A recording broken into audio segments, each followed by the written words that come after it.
coming to you from the Lydia Media Studios in the heart of Lewiston, Auburn. It's Lydia's Lunch Bunch.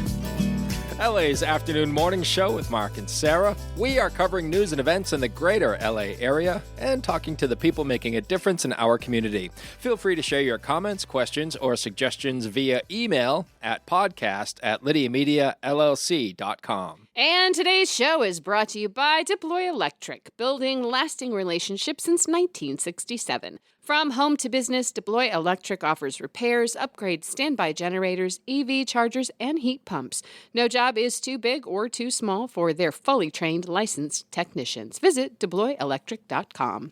Also brought to you by Ruper's Beverage and Redemption. When it comes to beer, wine, and spirits, don't botch it, squatch it. At 4 locations in Lewiston, Auburn, and Oxford. Learn more at rupersbeverage.com, and remember, the party starts at Ruper's. Within mere moments, we will be joined in studio by Maine Nordiques head coach and general manager Nick Skerlick. Too many hats. He's got a lot of hats. A lot of hats on that guy. He's got a great head of hair, so he does. It's a good thing. So Nick will be joining us in a bit to talk all about the Nords season, which began last weekend with a 2-game sweep over the stinking Philadelphia Rebels. Yeah. And now they got their home opener this weekend, Friday and Saturday nights at their new home, the Norway Savings Bank Arena in Auburn. Nice. We'll talk to Nick in just a bit. But before we do, let's take a look at some headlines for Wednesday, September 17th. The Sun-Journal reports that a 7-member committee was formed to assist Lewiston City Administrator Brian Cainrath in finding a new police chief. The city concluded the application period last week, resulting in 20 candidates vying for consideration. Cainrath expects to announce the selection before winter. The U.S. Department of Justice is suing the state of Maine and its chief election officer, Secretary of State Shenna Bellows, for failing to provide a statewide voter registration list. Bellows said, quote, "It is absurd that the department is targeting our state when Republican and Democratic secretaries all across the country are fighting back against this federal abuse of power." Central Maine Power is seeking a rate increase of roughly $1.4 billion from Maine ratepayers over the next 5 years. CMP claims the proposal is for a major workforce and grid strengthening initiative, referred to as the Investing in Maine's Future Plan. Governor Mills called the requested increase, quote, unacceptable. And speaking of Governor Mills, although she hasn't formally announced her candidacy, she is taking steps to challenge Susan Collins for her U.S. Senate seat in 2026. WMTW reports that Mills has reached out to prospective campaign managers. And legendary actor Robert Redford died at his Utah home yesterday. He was 89 years old. What do you think of first when you think of Robert Redford? I can't even think of it. I just think of how gorgeous he was. There's no, particular movie that comes to my mind. I just remember his chiseled face and just thinking, that man is one of the most beautiful people I have ever seen in my life. Even at 89, still one of the most beautiful people I've ever seen. I was reading up on him a little bit yesterday, and a lot of people who were really close to him, a lot of people who went to college with him and acted with him and worked with him, said he was totally oblivious to how handsome he was. He didn't see himself that way. That's incredible to me. You know, you'd see pictures of him when he was in his early 20s or late teens, and it really is mind-boggling how gorgeous he was and continued to be. He's just ruggedly handsome. Yeah, he had an amazing career. Of course, being the baseball fan that I am, I love The Natural. I thought it was really well done. Yeah. But I think he gained fame with Butch Cassidy and the Sundance Kid back in 1969, and The Sting and all the President's Men. Oh, The Sting, yeah. Yeah. And then in the 90s, wasn't he in Indecent Proposal? I believe he was. Yeah. I mean... Listen. No, stop right there, Sarah. Let's move on. Let's move on to the weather. Rain or shine, it's all okay. Grab your uke and start the day. You don't need perfect skies above. Hey, just a song and a little love. Well, in the weather today... It's cloudy with a high of 73 and a low of 53. Is it hot in here? Mostly sunny tomorrow with a high of 75 and a low of 55. And sunny on Friday with highs in the upper 60s. We've had some great weather lately. What a stretch. Yeah, and it looks like it's going to continue. I'm very excited. So last night I got home. We had run an errand, came home, and our son Leo was home. And he was putting his helmet on, his motorcycle helmet on. He's at college right now. Yeah. So he had come home to get his motorcycle. 8 o'clock at night, he wants to drive from Auburn to Farmington. And I was like, get inside. This is not happening. You're not having it? No, you're not driving your motorcycle from here to Farmington at 8 o'clock at night. Have you heard of Moose? What's wrong with you? It's like, come back tomorrow. See, even though he's a college kid, Mama can still flex her muscles. No. We're not doing this. Yeah. It's like, it's going to be beautiful for the next 4 days. Come back in the daylight, you crazy kid. It's like, but there's only so many nice days left. Don't they teach you anything in college? Don't they teach you about moose? You need some street smarts. In sports, the Red Sox, well, they're starting to stink again. Uh-oh. They lost to the Athletics 2-1. Boston has lost 4 of its last 5 games and will play the A's again tonight at Fenway Park with Lucas Giolito on the bump. They just don't have a steady, do they? They don't. They had one good streak, like before the All-Star break. They won 10 in a row. Yeah. But now, I mean, especially now's the playoff push. They only have like 10 games left. Will they make it? As of today, yes. 10 games from now, We don't know. anybody's guess. Anybody's guess. Well, Bates College men's soccer beat Bowdoin College 2-0 yesterday. CMCC soccer didn't allow a goal against UMaine Augusta yesterday. How rude. How rude. The women's team won 4-0 and the men's team won 9-0. Sweep. Right? Yeah. CM softball and baseball will visit Southern Maine Community College for a pair of doubleheaders this afternoon. Games are scheduled for 2 and 4 p.m. All right. And the North American Hockey League announced its East Division Stars of the Week, and our Maine Nordiques were well represented. Slovakian goalie Lucas Furston took first star honors. All he did was lead the Nords to back-to-back road wins in Philadelphia, stopping 44 of 46 shots. I'm not a mathematician, but that seems pretty good. That's pretty good. And Joe Gasperco got the third star nod, registering a goal and an assist in each game. What an opening weekend for the Nords. I think they're going to be all right. 2 of the 3 stars for the week. Yeah, I mean, if anybody has their doubts about the Nords this year, come on. We're only 2 games in, but they look pretty They good. look pretty darn good. Absolutely. Yeah. That is your news, weather, and sports. And right now it's time for the podcast segment that is Sweeping! the Twin Cities. It's time for famous people birthdays. They're famous. It's their birthdays. It's famous people birthdays. It's famous people birthdays. Sarah, what do you say we take a look at FPBs for September the 17th? I think we ought to. I think you're right. We're going to start off with comedian and actor Bobby Lee, who is 54 years old today. He was on Mad TV from 2001 to 2009, and now he's part of 2 pretty popular podcasts. Oh. One is called Bad Friends, and the other is called Tiger Belly. I have not listened to either of those podcasts. They're pretty good. He has some great guests on, so yeah, I'll check it out. I'll have to look into that. Rapper Vin Rock of Naughty by Nature is 55 years old today. Where's Pam? You know, I know. You know, Naughty by Nature. Come on. OPP, how can I explain it? I'd take it frame by frame it. All right. That's the one. That's it. Yeah. Businessman Robert Herjavec from Shark Tank is 62 years old today. He's a Croatian-Canadian businessman, and he's known as the Nice Shark on Shark Tank. Is there a nice one? Yeah, that's Robert. Okay. Well, you got that Mr. Wonderful douche, right? Yeah, well, I'll have to Google a picture because I'm not. Yeah. I just can't. I used to watch Shark Tank all the time. The show fascinated me. Yeah. Like, I think it was their first or second season.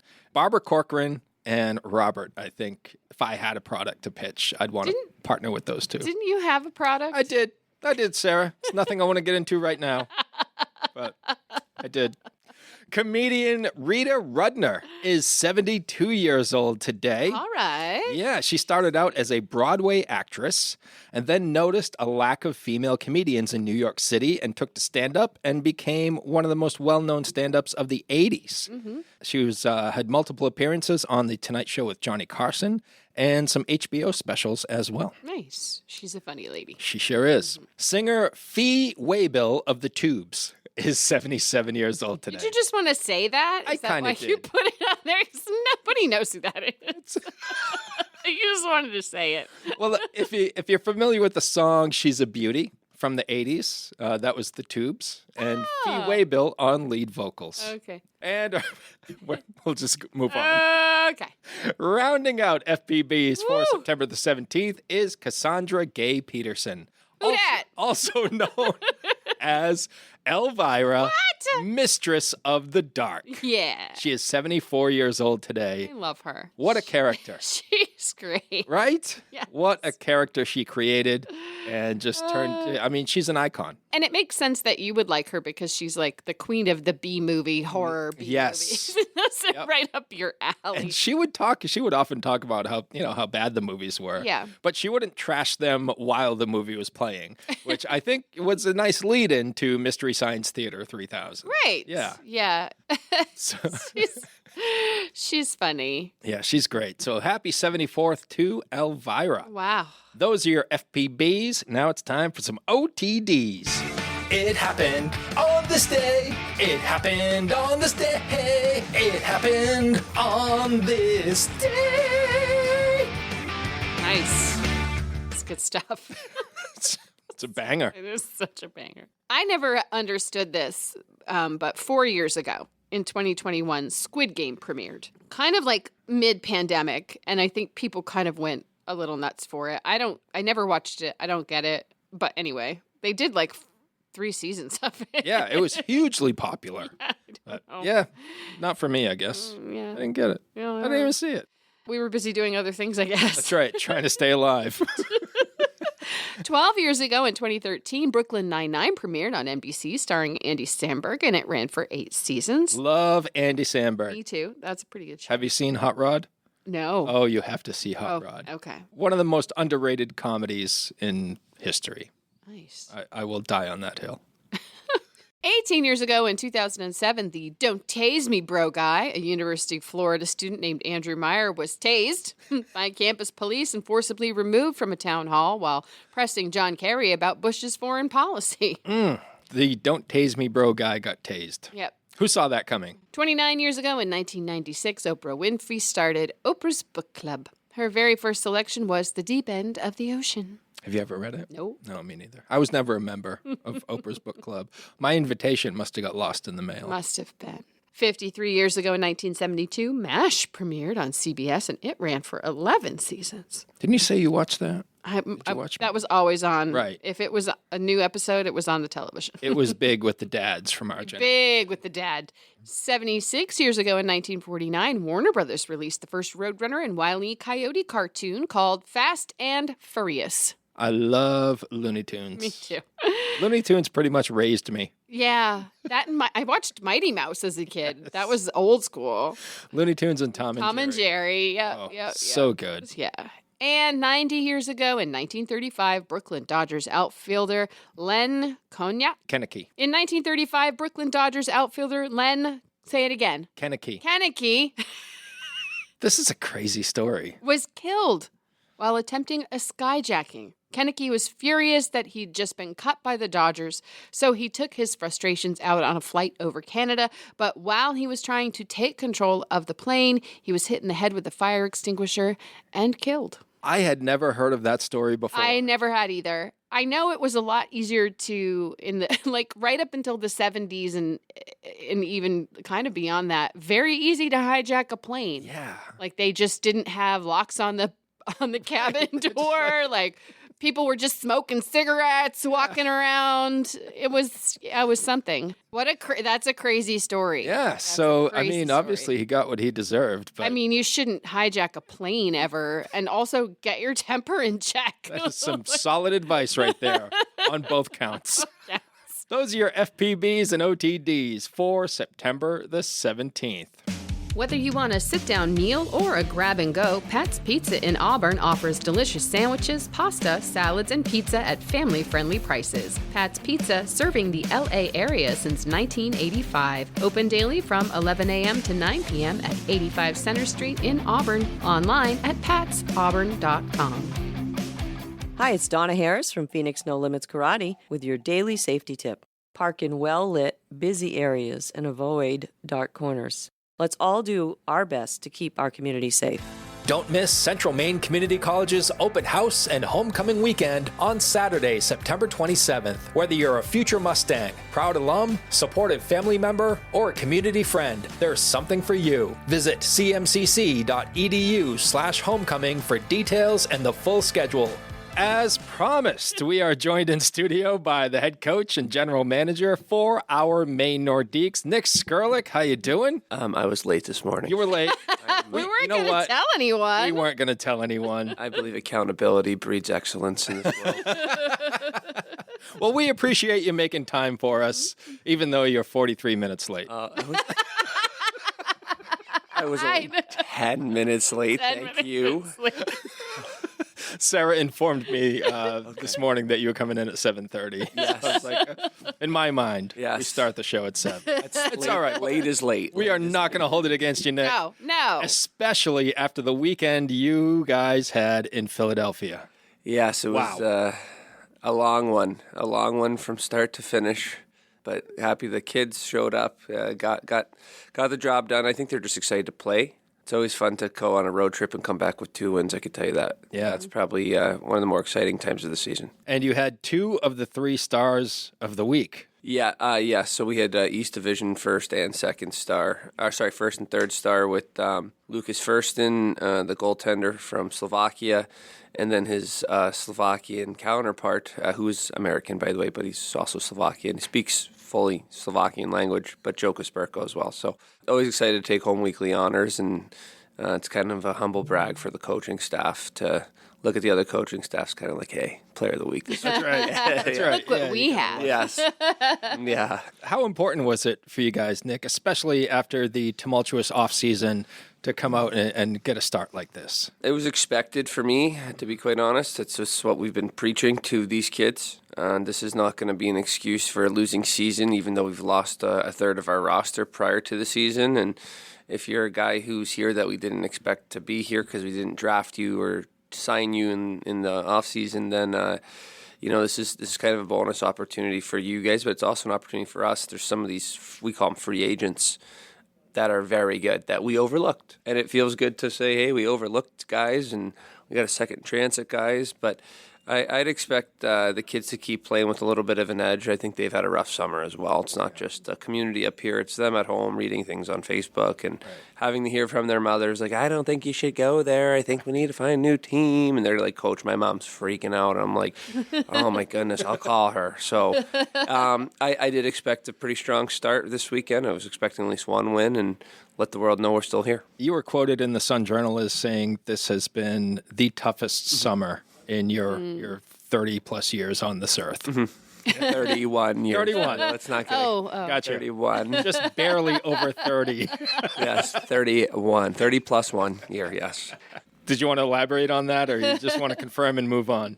I'm just thinking how I'm getting up to the halfway mark of my life. But no, that... You put him into a place that he wasn't ready for today. It's way too early to Halfway. Start thinking about your midlife crisis. I could be at the last 10%. I don't know. It's a hard job sometimes. But yes, it was another summer where the summers and I feel like all sports, right? And I can't say like the off season. We'll say the off season. So baseball, obviously, you play in the summer, so the fall and the winter. But the summer off season has always been a challenge because you're doing everything to prepare for the upcoming season, right? You're recruiting your team.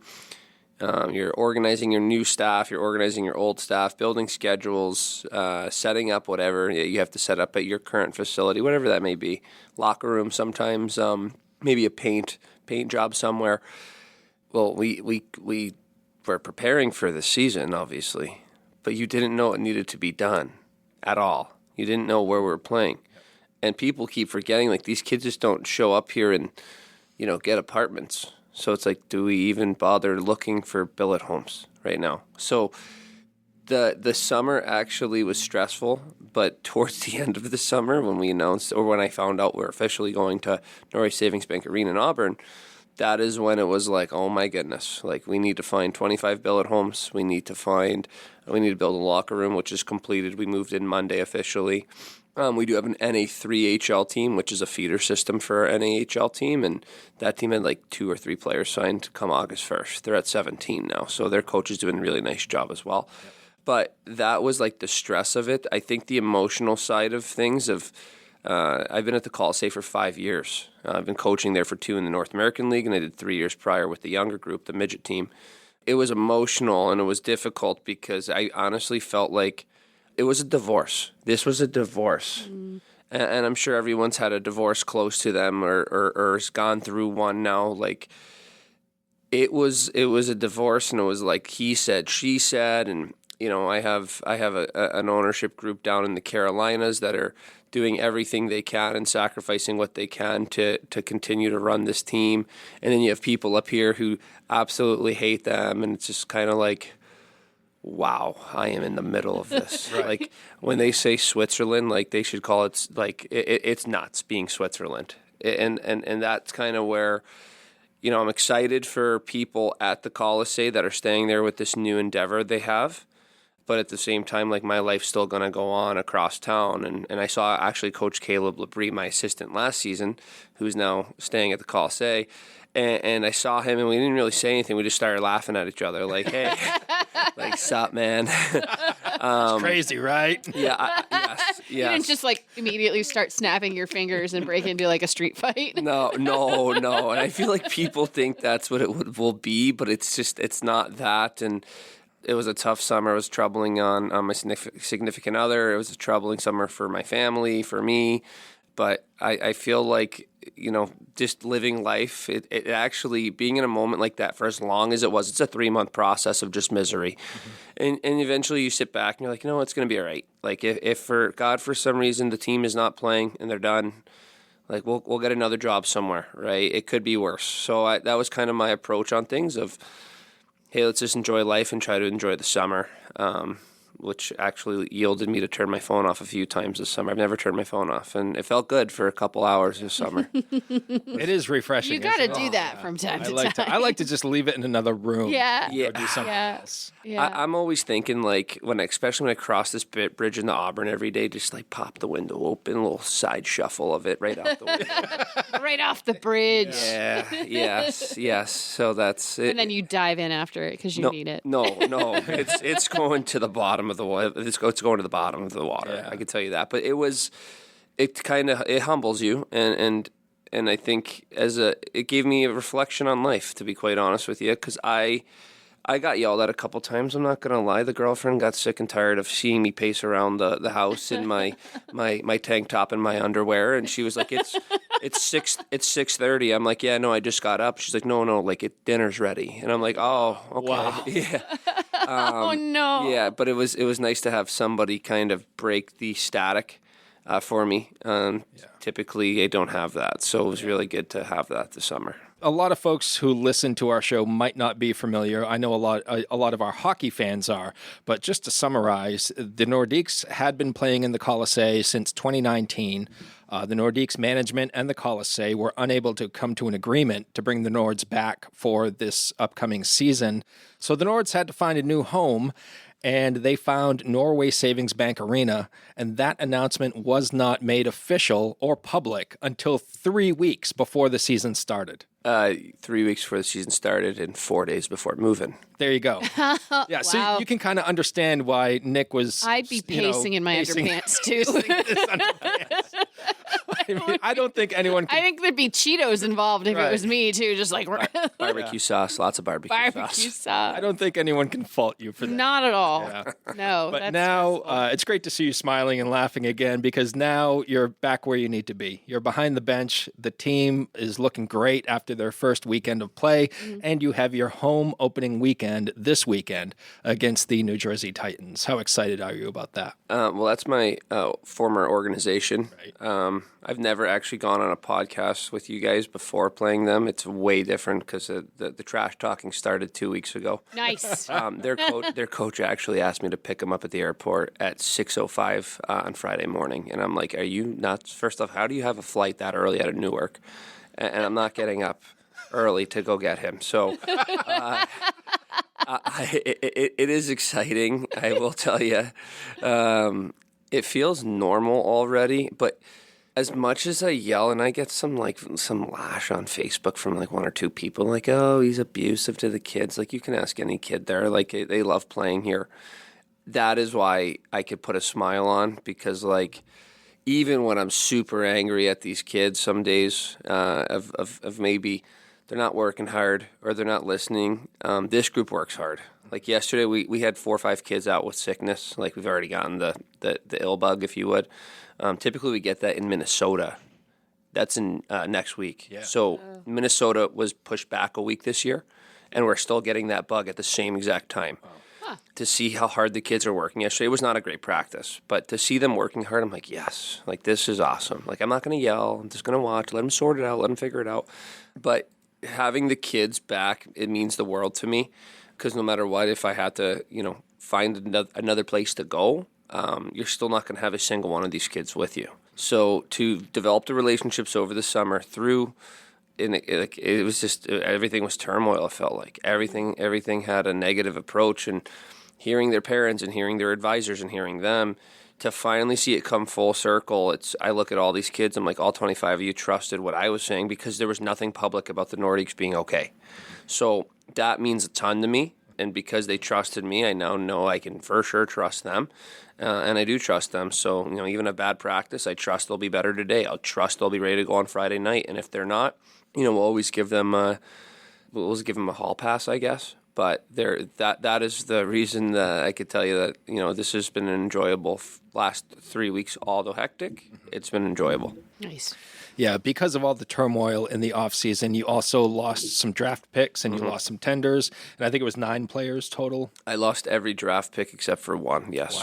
Wow. Yes. You kind of had to rebuild the team from that because you also lost, 15 age-outs last year? Yeah, we lost 50. Yeah, so you gave me a number, and it is true. It's a full 24-player swing. Between the 15 age-outs and then the 9 new guys that you had conversations with. Now, 1 or 2 of those guys, they had to get cut from a higher league. There are a few leagues in the North America that is higher than us. 2 of them made those teams, so we're happy for them. But the other 7, full-blown could have played here. They're playing elsewhere now in lateral leagues or even lesser leagues because they didn't know what was going on. Yeah, we lost quite a few. Where did you get Lucas Furston? So, my first year in the league, we were at the Coliseum. There was a team. There still is a team called the Danbury Hat-Tricks, and they're typically the 4-point donation of the league. They're not great. That's what he's saying. Yes, but they no longer are that, by the way, and I'll get to that because if one of my best friends hears this, he will drive up here and hurt me. They had a goaltender. So Danbury at the time had 5 wins in their first 32 games. And we had made a couple trades to them with 2 players, a forward and a defenseman. And next thing you know, they start winning. And I'm like, oh my goodness, I'm going to look like the worst general manager in the league my first year. And I'm looking at the shots. I'm like, they still stink. They're getting outshot 55-16 every single game, and they're winning. Like, what the heck is going on? And I see this goalie with a weird symbol over a letter in his name. And typically when you see that in hockey, you're like, oh, man, this kid's good. Like, right? He's from one of the Uzbekistan or something like that. And I'm like, oh, my goodness. So we went down to Danbury the next weekend. In the first game, we did win 4-0. And I'm like, this kid's not that good. Like, he's just okay. Like, we beat them, I think, 45-15 on shots. So we 3-1 them and won 4-0. And the next night, I thought I was going to have an aneurysm. we could not score. There was a force field in this net. Like, even after we lost that next game, the next warm-up, I could have swore like he was still in there. I was seeing this kid in an orange jersey for 3 months in my sleep. I'm like, how didn't we win that game? And that game haunted me because it was actually the game that we didn't finish first place that season, finished second, and we missed by 2 points, and that was the game I'm blaming. So the next 2 months later, they come up here. We're playing better. We won 3-2. The shots had to have been 60-12. We won 3-2. Lo and behold, one of our players' fathers is an agent still. And I saw them at Buffalo Wild Wings after the game, and I'm thinking I'm going crazy because I can see this kid in his suit at Buffalo Wild Wings. Like, that's my post-game watering hole. Like, you don't go there if you're on the other team. Like, that's complete disrespect. And I'm like, this kid is haunting me. And I'm like checking my fake glasses. I'm rubbing my eyes. I'm like, that is the goalie of Danbury. Why is he in here? And why is he with so-and-so's dad? And I walked right up to the table, and I looked at the dad. I kind of looked right in front of the kid's face, kind of like this, but right at the father. So the kid's looking at my back of my head, like so rude, by the way. And I'm like, "Are you cheating on me?" And he's like, "What? What do you mean?" I'm like, Why are you hanging out with this loser? He just lost." And I'm sitting there like, this kid's the best goalie in the world. He's like, "I represent him." So lo and behold, this goaltender is being advised, or his agent is a player on my team's father. And I'm sitting there like, this kid has ruined my life for 3 months. So since that day, I've been talking to this said father of one of my former players every day. We have a personal relationship. And finally, it was like Christmas on September 4th. He was like, Lucas Furston's available. And I was like, great. He needs to be on the first flight out here. I don't have a goaltender. I didn't draft a goalie. I didn't tender a goalie. We have two young 07s here. I need a starting goalie. So it took 2.5 years to get him here. But he is here, and you know, he got star of the week. And when he got star of the week, it still hasn't hit me like this was a master plan over several years. And people who know me know that I had a strong passion for this kid's game. So they're like, wow, you did a great job with this. And I'm like, it took me too long to get him. He's a good kid, though. We like him. He's funny. They go fishing every day. I didn't realize that sturgeon's a real thing, like those 10-foot fish in Maine. Like, are you kidding? They look like alligators from Buffalo. They're huge. It's technically illegal, but I have been making the league know, or people have been helping me make the league know, I should say. We do have a billet shortage right now. So I currently have 5 players in my home, which is not allowed. But they, with the delays of everything, they've kind of said, hey, get it resurrected quickly. So I have Lucas in one of my spare bedrooms. So I see him every day, and I've been giving him a lot of heat for being first star of the week. And we've been leaving his breakfast off to the side on a special plate because he's the champion of the week. So we've had a lot of fun with that. But, he'll tell you it wasn't just him. The kids played well. There could have been 6 or 7 kids who earned weekly honors on our team this week. And certainly a good start to the season, winning weekly honors. Next year marks 30 years of Uncle Andy's Digest. What started as a beloved print publication has grown into Lydia Media, a full-service marketing partner helping local businesses thrive. From LA Metro Magazine and the Lydia's Lunch Bunch podcast to social media management, website design, and advertising across all platforms, we've got your marketing needs covered. If you're a business making a difference in our community, let's connect. Lydia Media is here to tell your story and help you grow. Lydia Media, in business, for business. Learn more at lydiamediallc.com. You built something really special over the past 3 years. Nick, as he mentioned, is 31 years old, and this is your 3rd year as the youngest coach in the North American Hockey League. Over those 3 years, you've had a tremendous amount of success with the Nordiques. You've built a great following here in the Twin Cities and beyond. The Colisée was magical last year. It hadn't been that way since the old Lewiston Maniacs of the Quebec Major Junior Hockey League occupied that building. Yeah. It was incredible to see. You set attendance records, franchise attendance records, and now you're in a new home at Norway Savings Bank Arena. Tell us, Nick, why should your fan base follow you to Auburn? I always ask myself this question, and it's definitely... It's not the winning for me that should make people support the team. The reason I say that, by the way, is just because every major NHL franchise that sells out every game, or any pro franchise that sells out every game, like you got to support the team through the ups and downs, right? So I don't think it should be solely based off of our success on the ice. I would say the off-ice success is where we're at in terms of some of the league's best. I love how much our kids have been into the community the last few years. That actually started before I took over. I do have to give credit to where credit's due. But we have kind of continued that with the elementary schools and the animal shelters, even like town events. Like I know we set up for some of the big street fairs down in Lewiston, and the kids stick around in their jerseys. But the reason why I think people should still support this team, if you are at one point were supporting the team, or if you have not been supporting the team, start. These kids have nothing to do with the situation. Like absolutely nothing. This is out of their control. So that's where you kind of look at who's really losing in the situation, and don't for me, there's also 25 new kids that are in the same stalls that our kids were in last year, and I see people talking about their level of play versus our level of play, and it's just like they're losing too. Like it's about the kids. Right? Kids chose to leave their homes from Slovakia. We do have a boy from Kazakhstan, 24-hour flight. And he sat in the middle the whole way on those 3 flights to get here. And these boys aren't small. Is he okay?